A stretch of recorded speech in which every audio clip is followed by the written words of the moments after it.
निकल आया, कहते हैं साडा माँ प्यो ही साडा पीर है। अब ये भी एक फतवा आम हो गया, जब तक अम्मा अबू मौजूद है हमें पीर पकड़ने की जरूरत है। ये भी एक फतवा है, बहुत सारे लोगों का मैंने सुना है। खुदा के बंदो, हजरत अबू बकर सिद्दीक जैसा पीर घर में मौजूद था, फिर भी उनके बेटे ने जाके दर रसूल पे हाथ रखा है। हजरत सैयदना बायजीद बुस्तामी रहमतुल्लाह ताला अलैह जैसे जलीलुल कद्र लोगों ने अपनी औलादें जाके मुरीद कराई हैं। फाज़िल बरेलवी रहमतुल्लाह अलैह से बड़ा पीर कौन होगा? लेकिन उन्होंने भी अपने बच्चे जाके कहीं बैत कराए, अपने घर में हर शय मौजूद थी, जो पीर थे उन्होंने भी कहा नहीं, रूहानी तरबियत के लिए, दीन सिखाने के लिए हम काफी नहीं, कहीं ले जाना पड़ेगा, कहीं बिठाना पड़ेगा।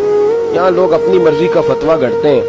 प्यार, वारफ्तगी, खुलूस, वफा का रिश्ता, मोहब्बत जब तक कायम नहीं होती और मोहब्बत में जब तक रोज बरोज इजाफा नहीं होता, रोज